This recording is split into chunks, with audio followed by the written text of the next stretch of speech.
हाँ हेलो। ये थ्योरी का लास्ट पार्ट है बाबू, ठीक है ना। देखिएगा,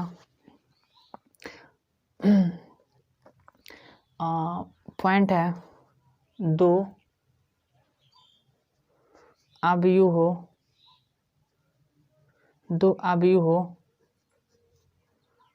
के समानता का नियम या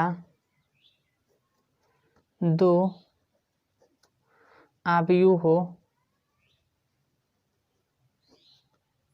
की समानता,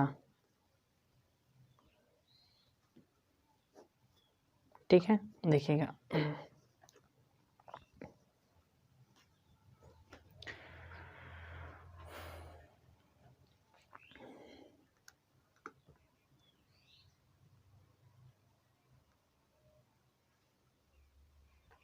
बाबू दो अवयव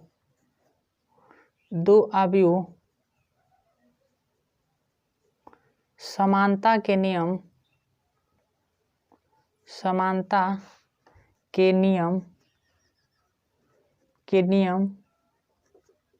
का पालन करते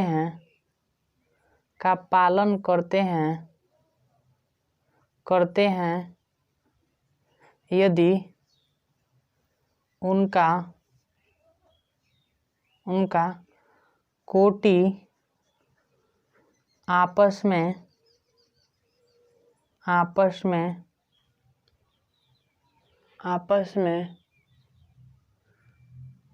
बराबर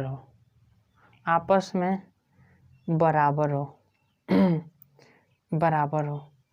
जैसा कि देखिएगा बाबू,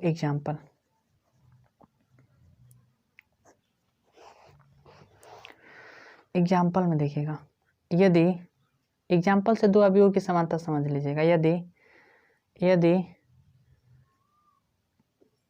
मैट्रिक्स ए बराबर 5, 6, 2, 4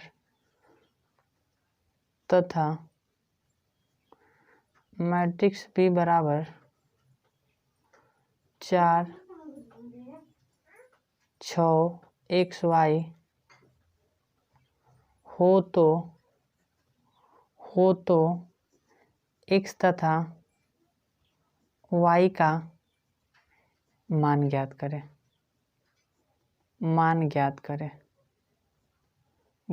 देखिएगा बाबू, जैसे कि एक बात थोड़ा सा समझिएगा, यहाँ पे आपके पास में मैट्रिक्स ए बराबर कितना दिया है, 5, 6, 2, 4, ठीक है ना। अब देखिए, अब यहाँ पे कितना बोलेगा तो मैट्रिक्स बी बराबर 4, 6 x एंड उसके बाद में क्या है बोलेगा तो y है। तो दो अवयवों का समानता क्या होता है, दो अवयव समानता के नियम का पालन करते हैं यदि दिया गया मैट्रिक्स की कोटि आपस में का हो, इक्वल हो। जैसे कि देखिए, तो इसका ऑर्डर 2/2 है, इसका भी ऑर्डर कितना बोलेगा तो 2/2 है। मतलब कि इसका भी ऑर्डर 2/2 है, इसका भी ऑर्डर 2/2 है। दोनों जो दिया गया मैट्रिक्स है उसका ऑर्डर क्या है, आपस में सेम है। तो जब ऑर्डर आपस में सेम रहता है तो उनके संगत अवयवों को आपस में तुलना किया जाता है। मतलब पहिला पंक्ति के पहिला स्तंभ के साथ में तुलना कीजिएगा, यानी पहिला पंक्ति के दूसरा स्तंभ के साथ में पहिला पंक्ति के दूसरा स्तंभ के साथ में तुलना कीजिएगा, यानी कि दूसरा पंक्ति के पहिला स्तंभ के साथ में इसको साथ में एंड इसको इसके साथ में तुलना कीजिएगा। तो आपके पास में देखिएगा x और y का वैल्यू फाइंड करना है। तो यहाँ पे इस प्रकार से x का जो वैल्यू होगा कितना होगा 2 एंड y का वैल्यू कितना हो जाएगा 4। एक और एग्जाम्पल समझिएगा, क्लियर हो जाएगा। यदि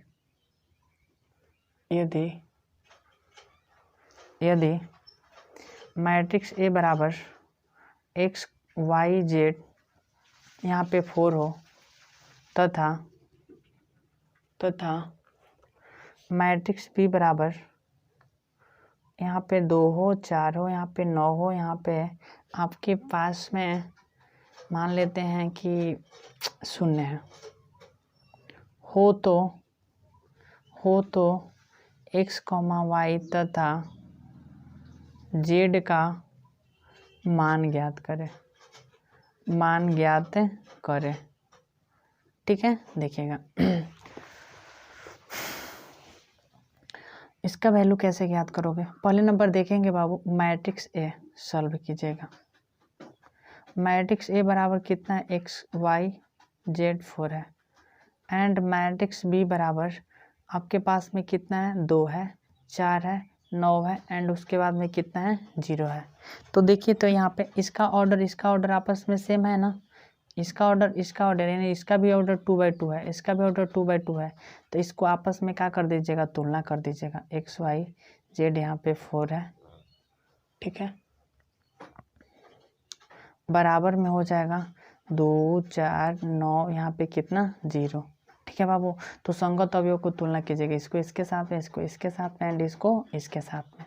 तो आपके पास में x बराबर कितना हो जाएगा, 2, y बराबर कितना हो जाएगा, 4, एंड z बराबर कितना हो जाएगा, 9। यही हो जाएगा हम लोगों का आंसर। ठीक है बाबू, अगले नंबर पॉइंट की तरफ बढ़ते हैं।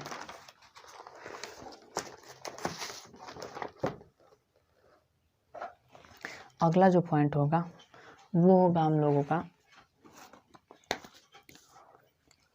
यदि अवयव का कोटि दिया रहता है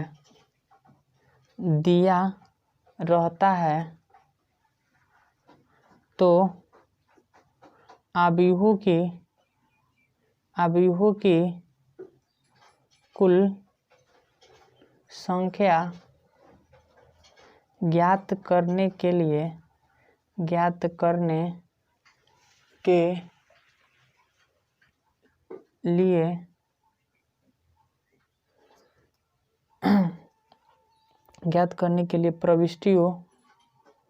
प्रविष्टियों की संख्या के पावर में कोटि का प्रयोग किया जाता है। अर्थात इसका सूत्र क्या होगा, अवयवों की कुल संख्या बराबर प्रविष्टियों की संख्या के पावर में कोटि। ठीक है, देखिएगा प्रविष्टि। अब देखिए यहाँ पे बाबू एक एग्जाम्पल देखते हैं, आपकी बुक का एग्जाम्पल है 3/3 कोटि के ऐसे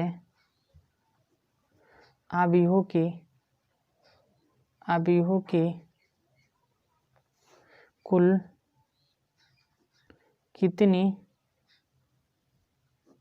कितनी संख्या होगी जिनकी प्रत्येक प्रविष्टि 0 या 1 है। देखिएगा, तो इसमें क्या ज्ञात करना है बाबू, 3/3 कोटि के ऑर्डर का आपके पास में कोई मैट्रिक्स दिया है सॉल्व, यानी कि कोटि बराबर आपको 3 कितना मिला है, 3 है। ठीक है, देखिएगा, एंड बोल रहा है कि कुल कितनी संख्या, अवयवों की संख्या ज्ञात करना है, अवयवों की कुल संख्या आपको ज्ञात करना है ना। तो हमने जस्ट यहाँ पे बताया है, यही जो आपके पास में पॉइंट है, इसी पॉइंट से रिलेटेड ये एग्जाम्पल है। ठीक है, तो देखिएगा बाबू, अवयवों की कुल संख्या बराबर अवयवों की कुल संख्या बराबर होता है प्रविष्टियों की संख्या के पावर में क्या होता है, कोटि होता है। ठीक है ना, देखिएगा, तो देखिए बाबू